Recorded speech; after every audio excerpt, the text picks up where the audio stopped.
আসসালামু আলাইকুম। 18 বাংলা গ্রামগঞ্জের খবরে সবাইকে স্বাগত জানাচ্ছি। আমি ভাবনা আহমেদ। শুরুতেই বিআরবি কেবল সংবাদ শিরোনাম।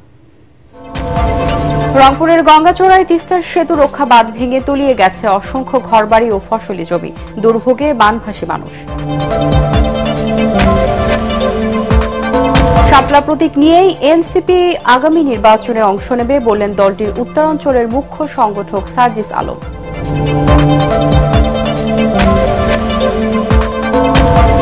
রাকসু এবং চাকসু নির্বাচনকে ঘিরে প্রচারণা এখন তুঙ্গে। ফ্যাকাল্টি থেকে শুরু করে চায়ের দোকান, ক্যান্টিন সবখানে চলছে ভোট প্রার্থনা। এবং নানা আয়োজনে পালিত হচ্ছে বৌদ্ধ সম্প্রদায়ের ধর্মীয় উৎসব প্রবারণা পূর্ণিমা। রথ টানা, ফানুস উড়ানো আর ধর্মীয় আচার অনুষ্ঠানে মেতেছেন মারমা সম্প্রদায়ের মানুষজন। শুনছিলেন বিআরবি কেবল সংবাদ শিরোনাম, এবারে বিস্তারিত। ভারতের দার্জিলিং সহ পার্বত্য অঞ্চলে টানা বৃষ্টি আর পাহাড়ি ঢলের কারণে বাংলাদেশে বন্যা পরিস্থিতি তৈরি হয়েছে। তিস্তা সহ সীমান্ত ঘেঁষা নদীগুলোর পানি বাড়ায় বন্যার আশঙ্কা দেখা দিয়েছে দেশের উত্তরাঞ্চলে। পানির তোড়ে রংপুরের গঙ্গাচড়ায় তিস্তা সেতু রক্ষা বাঁধে ফাটল দেখা দিয়েছে। তবে রোববার নীলফামারী ও লালমনিরহাটের নিম্নাঞ্চলে পানি ঢুকে পড়লেও সোমবার সকাল থেকে অবস্থার কিছুটা উন্নতি হয়েছে। জেলা প্রতিনিধিদের পাঠানো তথ্যচিত্র বিস্তারিত জানাচ্ছেন জাহিদুল আলম। ভারতের দার্জিলিংয়ে অতিবৃষ্টি, পাহাড়ি ঢল ও বন্যার পানিতে ব্যাপক প্রাণহানির ঘটনা ঘটেছে। পার্শ্ববর্তী দেশটিতে টানা কয়েকদিনের এই বৃষ্টি ও ঢলের প্রভাব পড়েছে বাংলাদেশেও। ভারতের এ পাহাড়ি ঢলের বিশাল জলরাশি নামছে বাংলাদেশের তিস্তা সহ সীমান্ত ঘেঁষা নদীগুলো দিয়ে। এতে লালমনিরহাট, নীলফামারী, রংপুর ও কুড়িগ্রামের নিম্নাঞ্চলগুলোতে জারি করা হয়েছে সতর্কতা। তিস্তা ব্যারেজে প্রবল স্রোত বাড়ায় খুলে দেয়া হয়েছে অনেকগুলো গেট। তিস্তা ব্যারেজে প্রবল স্রোত বাড়ায় খুলে দেয়া হয়েছে জলকপাট। এরই মধ্যে রংপুরের গঙ্গাচড়ায় তিস্তা সেতু রক্ষা বাঁধে ফাটল দেখা দিয়েছে। ধসে গেছে বাঁধের প্রায় 40 মিটার জায়গার ব্লক। এতে ভাঙনের কবলে পড়েছে তিস্তার বাম তীর। পানিবন্দী হয়ে পড়েছে নদী পাড়ের হাজারো মানুষ। হুমকির মুখে রয়েছে লালমনিরহাট রংপুর অঞ্চলের যোগাযোগ সড়ক, সেতু ও বাঁধের তীরবর্তী 5টি গ্রাম। এদিকে কিছুটা কমেছে নীলফামারী ও লালমনিরহাটে তিস্তা নদীর পানি। উজানের ভারী বৃষ্টিপাত ও পাহাড়ি ঢলে রোববার রাতে পানি বাড়লেও বর্তমানে নীলফামারীর ডালিয়া পয়েন্টে বিপদসীমার নিচ দিয়ে প্রবাহিত হচ্ছে নদীর পানি। ডালিয়া পানি উন্নয়ন বোর্ড জানায়, রোববার সন্ধ্যায় নদী তীরবর্তী চরগুলোতে পানি ঢুকে পড়ে। পানি বৃদ্ধির ফলে ডালিয়া ব্যারেজের সবকটি জলকপাট খুলে দেয়া হয়। তবে সোমবার সকাল 9টা থেকে পানি নামতে শুরু করেছে বিভিন্ন নিম্নাঞ্চল থেকে। পানি বৃদ্ধি পাওয়ায় তিস্তা ব্যারেজের ভাটিতে থাকা লালমনিরহাটের হাতিবান্ধা, কালীগঞ্জ, আদিতমারি ও সদর উপজেলার নদী তীরবর্তী নিম্নাঞ্চলগুলো তলিয়ে যায়। পরিস্থিতি মোকাবেলায় আগে থেকেই আশ্রয় কেন্দ্র খোলার প্রস্তুতি নিচ্ছে স্থানীয় প্রশাসন। একই সাথে নদীর তীরবর্তী মানুষকে সতর্ক থাকারও পরামর্শ দেয়া হয়েছে। জাহিদুল আলম, এটিএন বাংলা। আগামী নির্বাচনে শাপলা প্রতীক নিয়েই এনসিপি নির্বাচনে অংশ নেবে বলে মন্তব্য করেছেন দলটির উত্তরাঞ্চলের মুখ্য সংগঠক সার্জিস আলম। দুপুরে নাটোরের একটি কনভেনশন হলে দলীয় সমন্বয় সভায় সার্জিস আলম আরও বলেন, শাপলা প্রতীক পেতে যেহেতু আইনগত বাধা নেই, তাই এই প্রতীক নিয়েই নির্বাচনে যাবে তাদের দল। এ সময় যে মার্কাগুলো মানুষের হাসির খোরাক যোগায় সেগুলো বাদ দিয়ে নতুন করে তালিকা তৈরির জন্য নির্বাচন কমিশনকে অনুরোধ জানান সার্জিস। অভ্যুত্থান পরবর্তী বাংলাদেশের সবার ন্যায় সংযত অধিকার নিশ্চিত করতে না পারলে নির্বাচন কমিশন আস্থা হারাবে বলেও মন্তব্য করেন এনসিপির এই নেতা। একটা স্বাধীন সাংবিধানিক প্রতিষ্ঠান হিসেবে যদি তাদের স্বকীয়তা বজায় না রাখতে পারে, যদি কোনো প্রভাবের দ্বারা প্রভাবিত হয়ে আমাদের এই ন্যায়সঙ্গত অধিকারটা আমাদেরকে না দেয়, এনসিপিকে শাপলা প্রতীক না দেয়, আমরা মনে করি এই নির্বাচন কমিশন আগামী নির্বাচন কমিশন হিসেবে কাজ করার সম্পূর্ণ আস্থা হারিয়ে ফেলে। তারেক রহমান ঘোষিত 31 দফা কর্মসূচি জনগণের দুয়ারে পৌঁছে দেওয়া এখন দলের প্রধান লক্ষ্য বলে মন্তব্য করেছেন বিএনপি নির্বাহী কমিটির স্বেচ্ছাসেবক বিষয়ক সম্পাদক মীর শরফত আলী সপু। মুন্সিগঞ্জের শ্রীনগরে দিনব্যাপী 31 দফা কর্মসূচি লিফলেট বিতরণ ও পথসভা শেষে সাংবাদিকদের সঙ্গে আলাপকালে তিনি মন্তব্য করেন। মীর শরফত আলী সপু বলেন, বিএনপি চায় বাংলাদেশে একটি সুন্দর অংশগ্রহণমূলক ও সুষ্ঠু নির্বাচন হোক, কিন্তু একটি গোষ্ঠী এখনো নির্বাচন পেছানোর জন্য নানা ধরনের চেষ্টা চালিয়ে যাচ্ছে। ফেসিবাদ চলে গিয়েছে, এখন কি আবারও চান আপনারা ফেসিবাদকে আনার জন্য? আপনারা বলেন ফেসিবাদ, এটা বাংলাদেশের মানুষ আর কোনোভাবে সেটা মেনে নেবে না। বাংলাদেশের সবাই আমরা একসাথে থাকবো, আমরা ঐক্যবদ্ধভাবে আগামীতে বাংলাদেশকে একটা নির্বাচন হবে, সেই নির্বাচনে বাংলাদেশের জনগণ যাকে ভোট দিবে সেই সরকার গঠন করবে। 10 দিন পর আগামী 16 অক্টোবর রাজশাহী বিশ্ববিদ্যালয় কেন্দ্রীয় ছাত্র সংসদ রাকসু নির্বাচন অনুষ্ঠিত হতে যাচ্ছে। নির্বাচনকে ঘিরে প্রচার প্রচারণা এখন তুঙ্গে। নির্বাচন কমিশনের নিয়ম অনুযায়ী আর মাত্র 8 দিন প্রচার প্রচারণার সুযোগ পাবেন প্রার্থীরা। তাই এই কদিন ভালোভাবে কাজে লাগিয়ে ভোট যুদ্ধে জয়ী হতে ক্যাম্পাস এবং ক্যাম্পাসের বাইরে দিনরাত প্রচারণা চালাচ্ছেন তারা। এদিকে নির্বাচনকে ঘিরে সাইবার বুলিংয়ের বিরুদ্ধে পদক্ষেপ নেওয়া এবং নির্ধারিত সময়ে ত্রুটিমুক্ত নির্বাচনের প্রত্যাশা সাধারণ শিক্ষার্থীদের।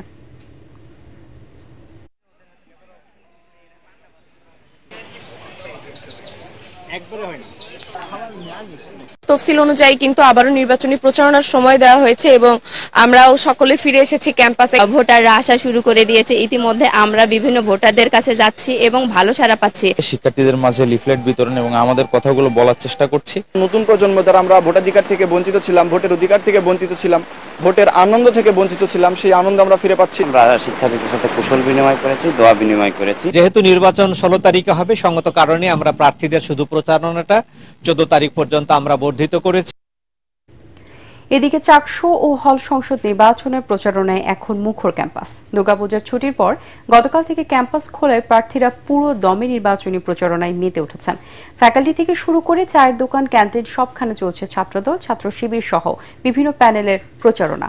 চলছে কৌশল বিনিময়। প্রার্থীরা শুনছেন ভোটারদের নানা প্রত্যাশার কথাও। এবার চট্টগ্রাম বিশ্ববিদ্যালয় কেন্দ্রীয় ছাত্র সংসদ চাকসুতে 13টি প্যানেল ও হল সংসদ নির্বাচনে মোট 907 জন প্রার্থী প্রতিদ্বন্দ্বিতা করছেন।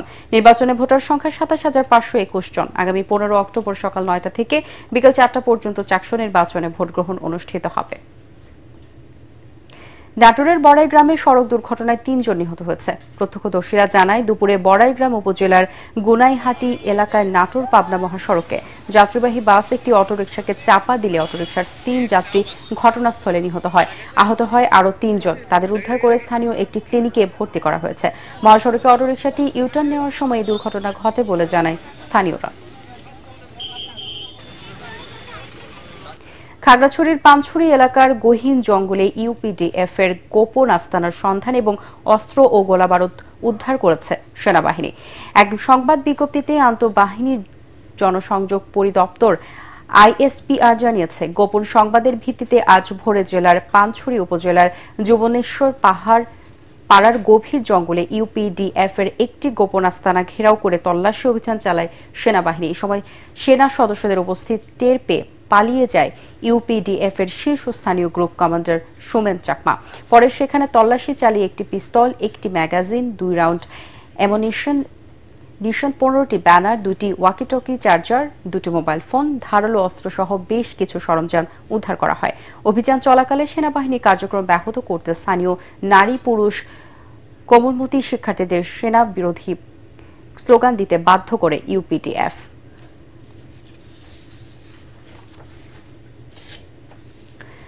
নরসিংদীর সবচেয়ে বড় পাইকারি মাছের বাজার এমপি মার্কেট। প্রতিদিন অল্প সময়ের ব্যবধানে কয়েক কোটি টাকার বেচাকেনা হয় এখানে। বিক্রেতাদের দাবি, দাম তুলনামূলক কম এবং তাজা মাছ পাওয়া যায় বলেই এই বাজারে দিন দিন ক্রেতা বাড়ছে।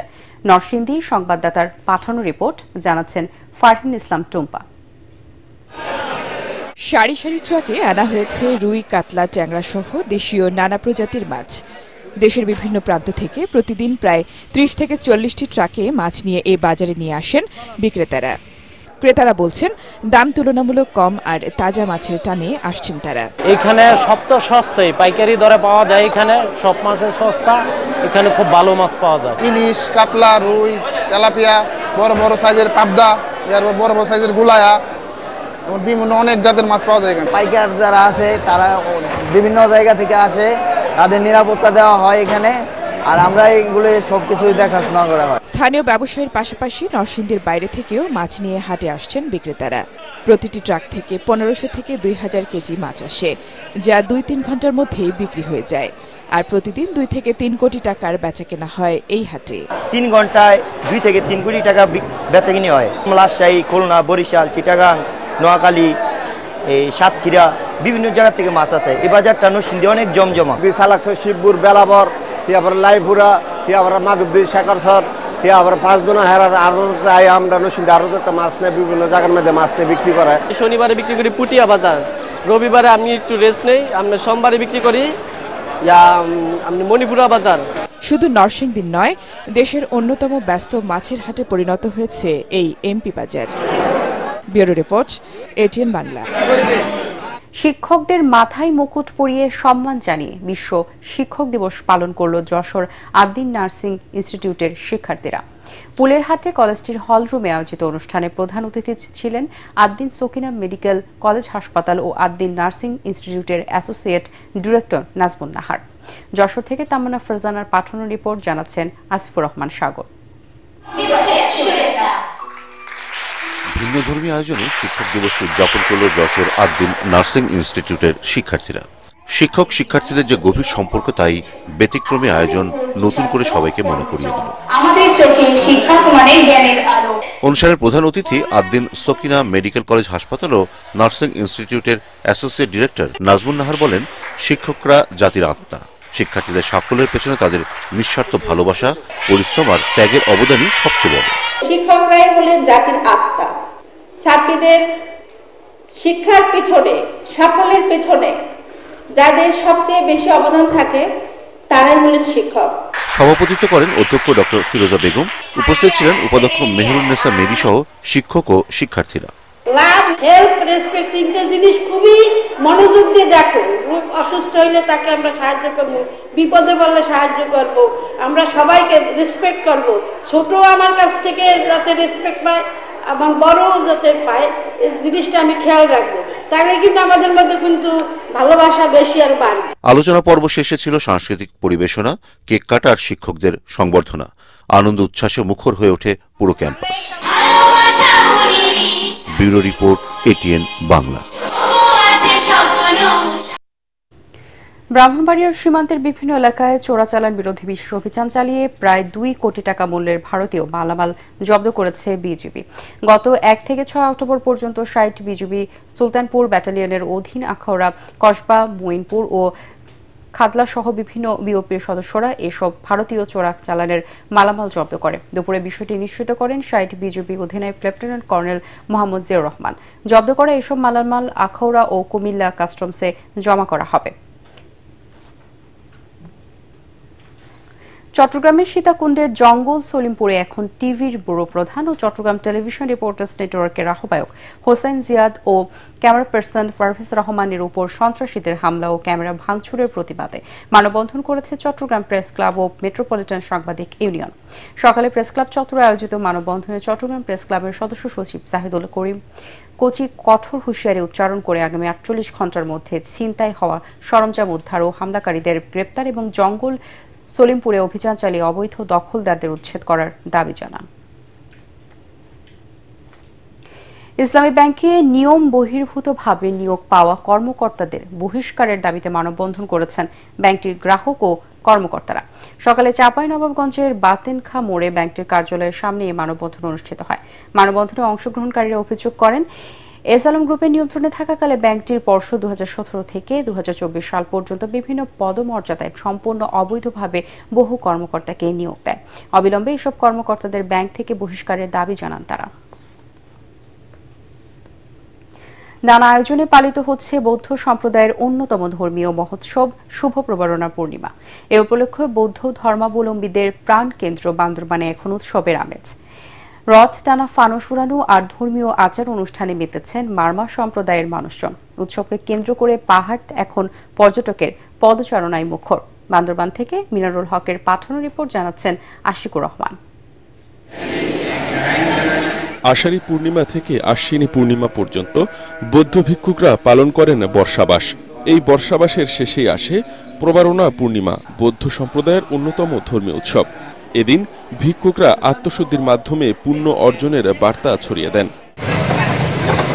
আর এই পুণ্যময় দিনে বান্দরবানে আয়োজন করা হয় ঐতিহ্যবাহী রথ টানা উৎসবের। রঙিন পোশাক পরে মারমা তরুণ তরুণীরা এক মন্দির থেকে আরেক মন্দিরে রথ টেনে নিয়ে যায়। ঢাক ঢোলের তালে বাঁশির সুরে মুখরিত হয়ে ওঠে পাহাড়। অন্যদিকে গৌতম বুদ্ধের প্রতি শ্রদ্ধা আর পুণ্যলাভের আশায় সাজানো হচ্ছে শত শত ফানুস। পূজা করার জন্য যে একটা আমরা এই যে ভেলা বানিয়ে রাখি, এটা হচ্ছে রাজহংসীর প্রতীকী নিয়ে। দু রঙের কাজ বাকি আছে এবং এটি আমরা 7 তারিখে পাড়া প্রদক্ষিণ করে নদীতে বিসর্জন নিব। প্রবারণা পূর্ণিমা উপলক্ষে আমরা এবারে রাজহংসী আদলের রথ বানাচ্ছি, সাথে রথ পাহারা দেওয়ার জন্য আমরা পচমা বানাচ্ছি। সন্ধ্যায় শহরের উজানিপাড়া ও মধ্যপাড়ায় অনুষ্ঠিত হবে এই রথ টানা উৎসব। উৎসবকে ঘিরে এখন বান্দরবানের মারমা পল্লীগুলোতে চলছে নানা আয়োজন। নেওয়া হয়েছে পর্যাপ্ত নিরাপত্তা ব্যবস্থা। অনুষ্ঠানকে কেন্দ্র করে বান্দরবান জেলা পুলিশ প্রয়োজনীয় যে নিরাপত্তা ব্যবস্থা সেটা গ্রহণ করবে। বান্দরবান জেলার আইন শৃঙ্খলা পরিস্থিতি অনেক ভালো। এখানে যে সকল সাধারণ পাহাড়ি বাঙালি জনগণ আছে তারা সম্প্রীতিটাকে সবসময় প্রাধান্য দেয়। পটুয়াখালীতেও পালিত হচ্ছে প্রবারণা পূর্ণিমা। বুদ্ধ পূজা ও পঞ্চশীল প্রার্থনার মধ্য দিয়ে শুরু হয় এর আনুষ্ঠানিকতা। মানুষে মানুষে মেলবন্ধনের এক ব্যতিক্রমী উৎসবে পরিণত হয়েছে Probarana Purnima. Bureau report, ATN Bangla. খাগড়াছড়িতেও প্রবারণা পূর্ণিমা পালন করছেন বৌদ্ধ ধর্মাবলম্বীরা। এই উপলক্ষে সকাল থেকে জেলার বিভিন্ন বৌদ্ধবিহারে নানা ধর্মীয় আচার ও অনুষ্ঠানের আয়োজন করা হয়। জেলা সদরের ধর্মপুর আর্যবন বিহার, গোলাবাড়ি আর্য অরণ্য, ভাবনাকুঠির ওয়াংট বৌদ্ধ বিহার সহ বিভিন্ন স্থানে বৌদ্ধ ধর্মাবলম্বীরা বৌদ্ধ ভিক্ষুকদের নিকট পঞ্চশীল গ্রহণের পর বৌদ্ধ মূর্তি দান, শঙ্খদান, অষ্টপরিকার দান, বর্ষাবাসের চিবরদান, পিণ্ডদান ও স্বধর্ম শ্রবণ সহ নানা ধর্মীয় আনুষ্ঠানিকতায় অংশ নেয়। এ সময় ফুল পূজা ও বুদ্ধ পূজার আয়োজন করা হয়। ওয়েদ বৌদ্ধ বিহারে পুণ্যাষ্টনে ভান্তেরা ধর্ম দেশনা দেন। আষাঢ়ী পূর্ণিমা থেকে আশ্বিনী পূর্ণিমা পর্যন্ত 3 মাসের বর্ষাবাস থেকে প্রতি বছর এই প্রবারণা পূর্ণিমা পালিত হয়। ঝালকাঠির কাঠালিয়ায় আরাফাত রহমান কোকো স্মৃতি football tournament Takrim sporting club champion হয়েছে। ষোলজালিয়া ইউনিয়ন ছাত্রদলের উদ্যোগে উপজেলার বিনাপানি কে মাধ্যমিক বিদ্যালয় মাঠে অনুষ্ঠিত ফাইনালে তারা 3-2 গোলে কাঠালিয়া সদর স্পোর্টিং ক্লাবকে হারায়। বিজয়ীদের মধ্যে পুরস্কার বিতরণ করেন নিউ ইয়র্ক দক্ষিণের বিএনপি সভাপতি ও ঝালকাঠি 1 আসনের বিএনপির মনোনয়ন প্রত্যাশী হাবিবুর রহমান সেলিম রেজা। বিএনপির নেতাকর্মীরা ছাড়াও বিভিন্ন শ্রেণী পেশার মানুষের সময় উপস্থিত ছিলেন।